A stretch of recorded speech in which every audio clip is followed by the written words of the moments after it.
Welcome to the very first episode of the Godlike Podcast. I'm your host Arjun, and we're kicking things off with a true Queensbridge veteran, Big Noyd.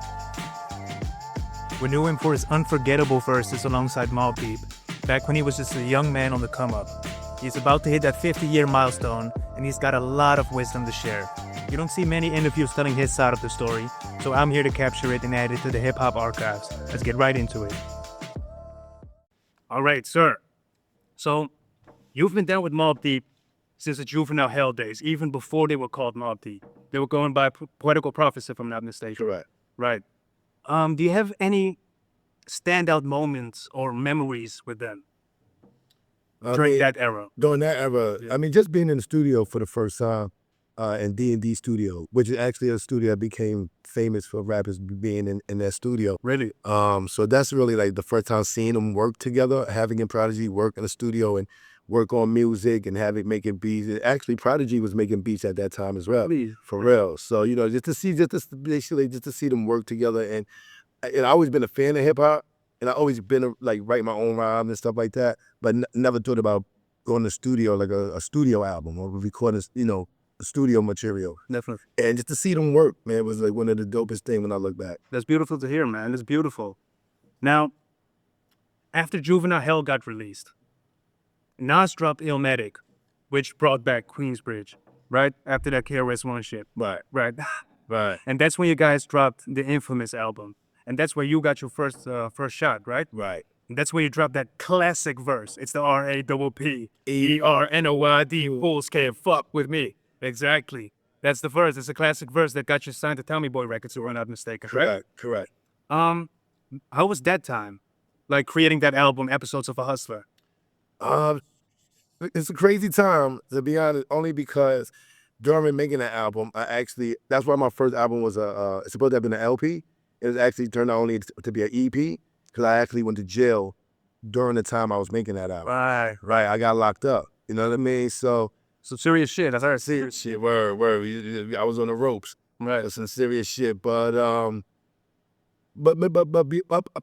to that point, before the incident, Prodigy would hold me down all the time. You know what I'm saying? Like, I always wrote my own rhymes and everything. Yeah. But he used to always be like, stay on top of me. Like, you know what I'm saying? To make sure I was sharp. And like, I'll say something, he'd be like, yo, it's ill. Let's say this right here. You know what I'm saying? Or I'll do a hook for you. You know what I'm saying? Like, and Havoc always made all my beats. You know what I'm saying? So it was dope working on the album before I got locked up, because my brothers, they was helping me make my album, Episodes of a Hustler, just the way they would do the whole infamous album. Right. You know what I mean? But nothing changed, okay?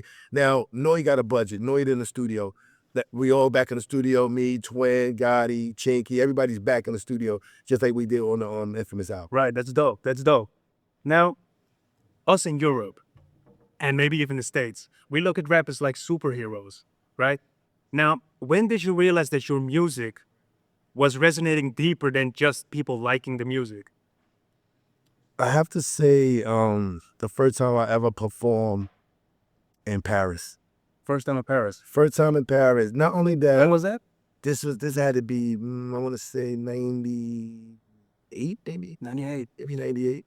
And not only that, the show was super live. Like, people, standing up the whole, because it was a place where you sit down and watch a performance, and everybody stood up the whole time.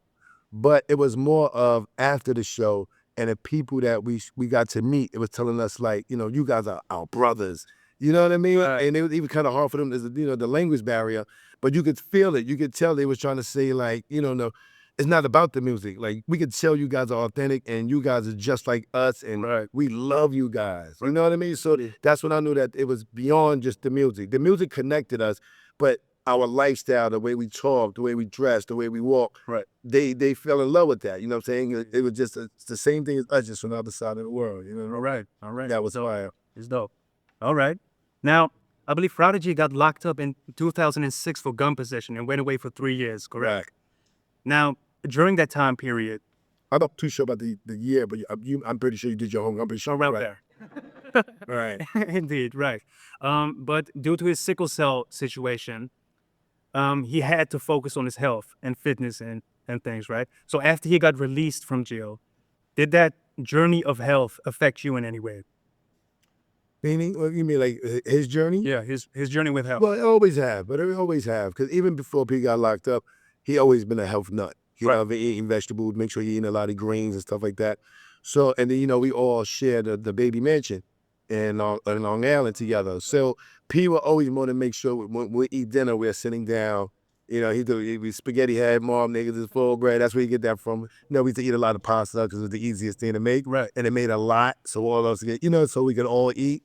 But he's always been on a health kick. So I always kept up my mind of following his direction of eating well and make sure I'm getting good vegetables, a lot of water, right? A lot of water. So even, you know, after he came home, he definitely was on it more because, you know, back in the day, you know, you're young, you can skip a few, and then, you know, you can skip a few dinners and be eating some stuff you're not supposed to really eat and stuff like that when you're younger. But as we got older, he stayed focused on that. Right. So I always been conscious about trying to eat well. All right, that's beautiful to hear, indeed. Right. Now, you guys used to call Prodigy science, correct? Yes. And Prodigy always drops some knowledge into his music. Like for the I Shot You remix, he said like Illuminati want my mind, soul, and my body, right? Which is one example. Now, what was a standout moment that made you realize like P is just way too smart or just ahead? I mean, like I said, we used to share a home with a few of the guys that share a home. We used to call it the baby mansion. But even back then, he would come home, like everybody be out doing their own thing, da-da-da. But when he come home, you know he was bringing home something like maybe it was like a Dr. York tape or something. It was like a VHS tape. And we'd sit down and he's like, yo, you got to check this out. You know what I mean? So I always knew of him and having both of them, actually, the very intelligent guys, you know, always digging deeper and it's not just looking at what's on the surface. They always got to go a little bit more deep, you know what I mean? To try to get the right answer, you know what I'm saying? To make sure it ain't no fake news out there and stuff like that, you know what I mean? So, yeah, like I said, when one thing that sticks out is even one of the names is Dr. York. He paid a lot of attention to. He talked about Dr. York a lot when we was younger, and that's when we was young, you know what I mean? Right. All right. Now, at some point, Mobb Deep got signed to the G Unit. How did that alliance affect you? For me, it was great. You know what I mean? Like I was so happy for the guys because I knew personally that Havoc wanted 50 on his solo album. Oh, really? You know what I mean? Because I think that around that time, I believe, if I'm not mistaken, 50 had a Ghetto Quran out. Was it called? I don't think so. No, Ghetto Quran was before he got signed to Interscope. No, that's what I'm saying. That's what I'm saying. When Havoc was working on his solo album, we were riding around the car and Havoc would be, yo, you got to hear this shit, so you got to hear this shit, 50, this kid 50, da-da-da. You got this joint called the Ghetto Quran. And he always like, yo, when I start working on my solo album, I'm going to have 50 on it. Because that's one of the albums he had that I fell in love with. But so some years passed, and then Havoc got 50 to get on his album. And it was a song called Bump That with me, 50, and Havoc. And that was for Havoc's solo album. I have solo. I don't think that solo album didn't come out.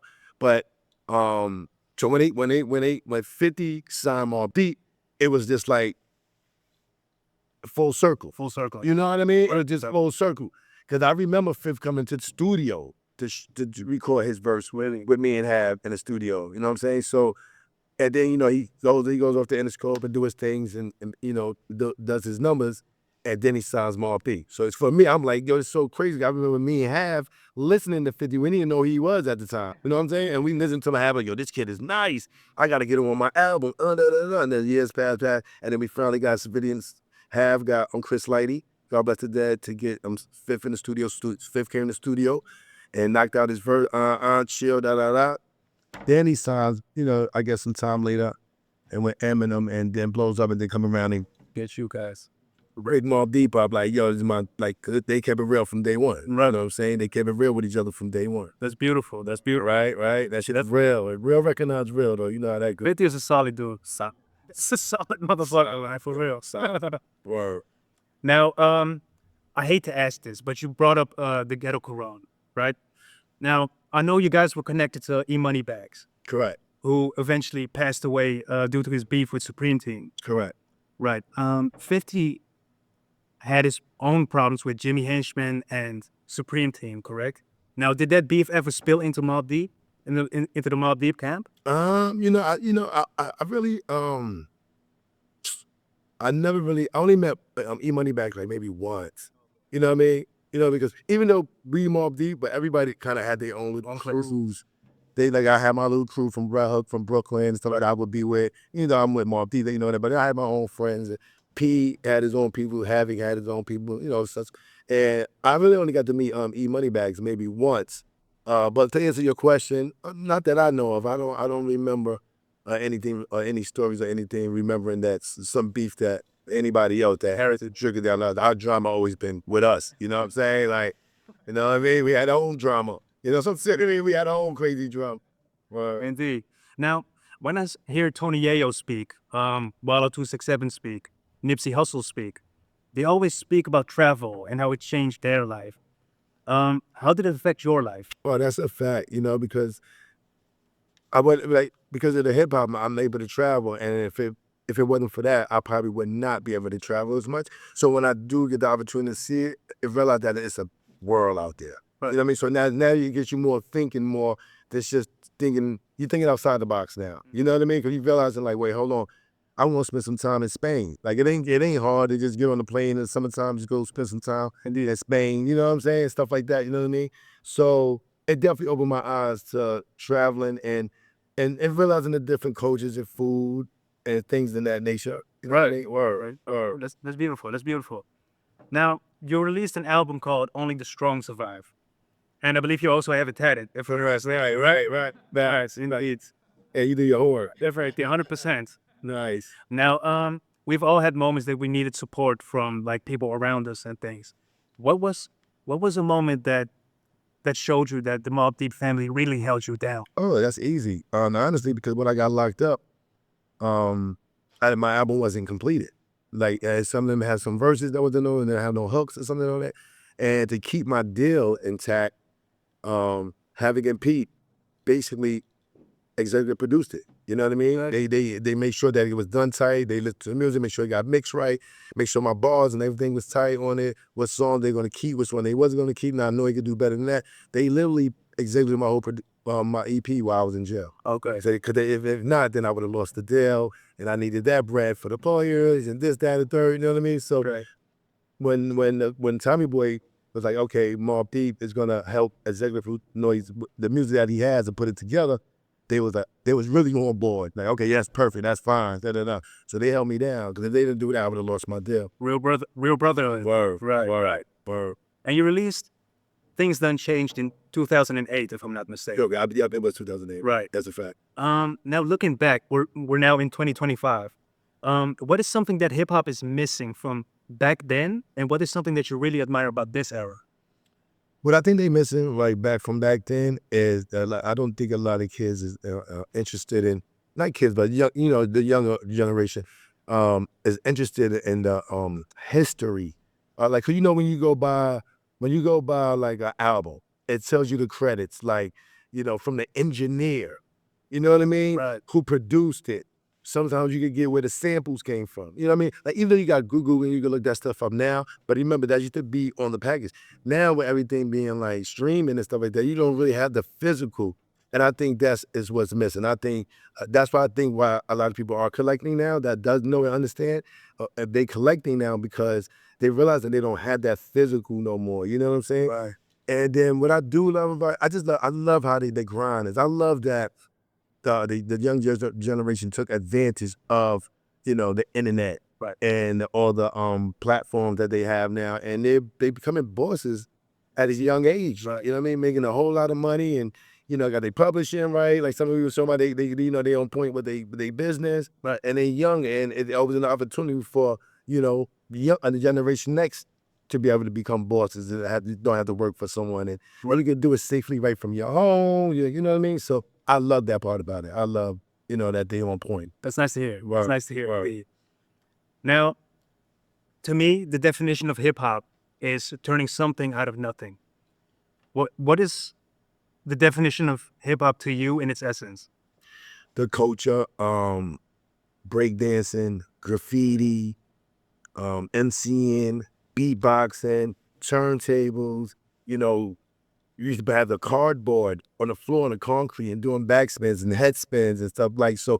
That's hip hop to me. All right. That's hip hop. All right. That's Right. beautiful. Now, I'm also a part of a different organization called the Culture Cards. We have had a short conversation about it before this. Right. Now, we also always bring like music industry experts on our Twitter show called Culture Talk. Now, we had a brother on called Gongu. Now, he was explaining like how people are getting robbed for their publishing like crazy, right? Now, I was doing some household shit, just making some food and listening to what he was saying, right? Now, I had to check my phone to just look if I'm still on Twitter, because the way he explained it, you would think that this was OnlyFans, because motherfuckers are getting fucked right by front to back, left to right, like it's going crazy. But what is some advice that you would give new artists about the music industry, like the actual business of it? I would just say, stay independent. You know what I mean? Like, go the independent route, so you can own your stuff. The only thing you want to do is own your music or whatever you're creating. And so there's been too many times when people just get stuff, you put your heart into it, and then you come to find out years later you don't even own it. Somebody give you a little bit of money up front, and now you don't even own it no more. You know what I mean? So I would just stay focused on trying to own, and then the craft. Like, don't do things for the money. You know what I'm saying? Like, stick to your craft and do it because you love it. Now, if you are out there hustling and you don't really care about the music, that hurts me because I'm a fan of hip hop. You know what I'm saying? I'm a fan of rap. But I just say, I get it. You're a hustler. That's what you do. You know what I mean? But if anyone that's really, really want to create magic, just study your craft, man. Stay on your craft. Stay on top of your game, man. Do your homework. Go find out, like, you hear a beat. Who made that beat? Who was the original? Somebody originally probably an original song out there. You want to do that, and because then you'll pick up other stuff where, like, if you like horns, or you might be a rapper, but you might love a song that got piano in it. It makes you want to pick up a piano. At least some lessons or something. So I would say, just keep it thorough with yourself about your craft. Indeed. All right. That's great. Now, you talked about independency. Now, you guys released the Murda Muzik DVD, in which you also starred as Fresh, if I'm not mistaken. Sorry, yeah, they're fresh. Damn, you really on your job, man. Right. Well, Now, what was that experience like? Because Prodigy actually got everyone from the hood into the movie, right? right. How is that remembered in Queens? Oh man, it's a beautiful thing. Cause like I said earlier, see, I had homies that we're Mobb Deep. Pete hung out with E-Money Bag. There are a couple of other people on Stobo, people from Long Island. I always hung out with some people from Brooklyn. Have got his people. So with Pete, when he made the movie, this was made it so special that he brought all those people involved.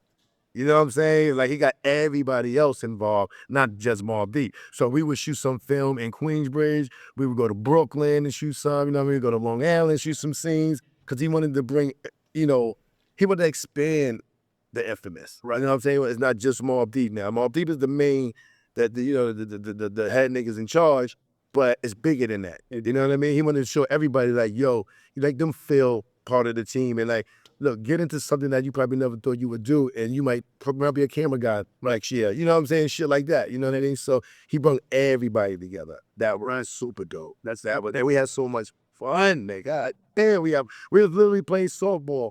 You know what I'm saying? In Rojo, like, we were playing baseball. Like, you know what I'm saying? Like, running around bases, if you look, half sliding in the dirt. You know what I'm saying? To make it home and shit. So we was really playing the game. But it was part of the movie, you know what I'm saying? So it was fire. We had a great time. That's dope. We had a dope time. Now, Tupac had released his biopic. Well, at least after he passed away, of course.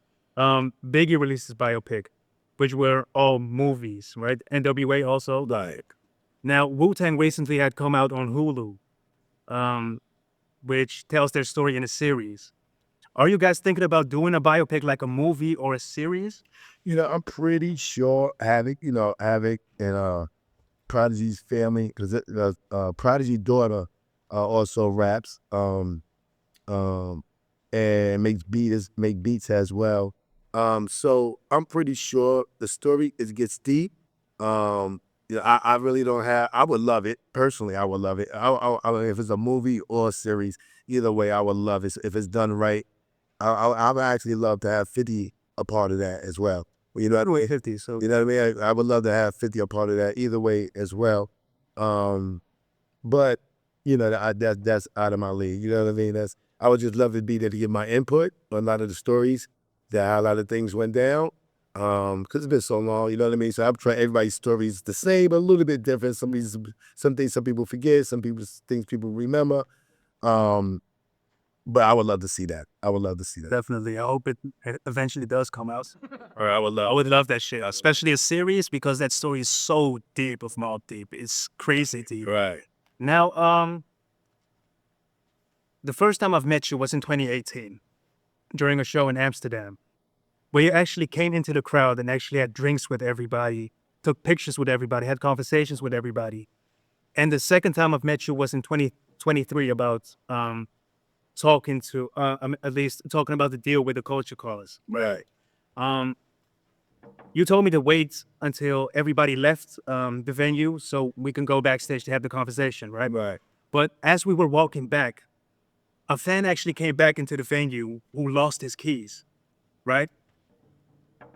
And he was saying like, yo, I lost my keys and shit, right? And you actually helped him look for his keys. You understand? Now, what I'm trying to drive home here is how grounded and how authentic you are. What keeps you so humble?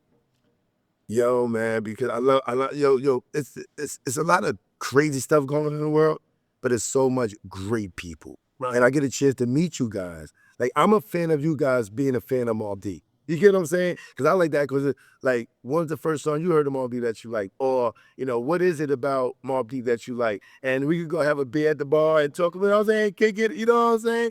And then, somebody come out to a Mobb Deep show and they lose their keys. I'm like, fuck. You had a great time, and now this just spoils everything. You know what I'm saying? At least try to help find it. You know what I'm saying? You know what I mean? Like, so, I'm that type of guy. You know what I'm saying? Like, for me, it's family over everything. You know what I mean? It's loyalty. You know what I'm saying? And without you guys, it'd be no us. And I always know that. And I like hanging out. And I get big. You know what I'm saying? We go to the bar. We get some Henny. We get some beers. You know what I'm saying? Like, party. We should be smiling more. Even though life gets tough. You know what I'm saying? We all know that. But I think you got to try to stay more positive and having fun and being happy. You know what I'm saying? More than stressing. You know what I mean? Because that shit's going to come either way. You just got to be able to handle it. You know what I mean? But let's have some fun, man. Let's enjoy each other. Because I can learn something from you. You can learn something from me. We can spread love, not war. You know what I mean? Spread love, not war. That's beautiful. That's some beautiful words indeed. Now, Waldo 267 and Gilly the Kid have a show called $1 Million Worth of Game. I'm sure you heard of. Drink Champs you heard of course. Now, in my opinion, I believe their shows are so successful is because they're actually real, genuine, authentic people, as I said you are, right? Have you ever thought about doing your own podcast, a talk show, or maybe even vlogging? I do want to do a podcast. I got a couple of ideas. I want to say what they are right now, but because I'm originally from New York, and I moved to Florida a while back. Tampa. Yeah, I'm in Tampa. I'm in Tampa, Florida, and it's a different life, and I kind of want to show that. Right. You know what I mean? Because I still know homies that haven't never even left the block. You get what I'm saying? It sounds crazy, but when you get older, you get set in your ways. And there's you got a lot of people that are gonna like to fly. Then you want to drive somewhere it's too long for them to drive, and they just kind of get stuck. You know what I mean? So like even now being out here, I got a camera guy with me, and we've been documenting everything because I want to kind of like you said, I love traveling now. That once I got a taste of it, I was like, oh, so I kind of want to give that to people who thinks that going to Amsterdam is too far, or going to for what? Like, you know what I'm saying? What do you mean? Like, go feel a vibe, you know what I'm saying? Like, you want to get out in the world. 'Cause I said it helps you think more outside the box when you travel. You know what I mean? So I definitely got some ideas about a podcast that I want to do. Maybe we could chop it up and you have it. 100%. All right, bad. Word. Now, I believe your birthday is on the May 7th. No, it's August 15th. Okay, it's 50. But on the internet, they got it, I think, in Wikipedia or something like that. Yeah, exactly. I think they got it as these 2 dates. So that's and that's actually Todd Nitty's birthday. oh, Yeah, right. Right. how is he doing actually? He chilling. He chilling. Son out in Vegas, son chilling. Word. That's nice. Word. But you're actually approaching 50 years of age. I'll be 50 in next August.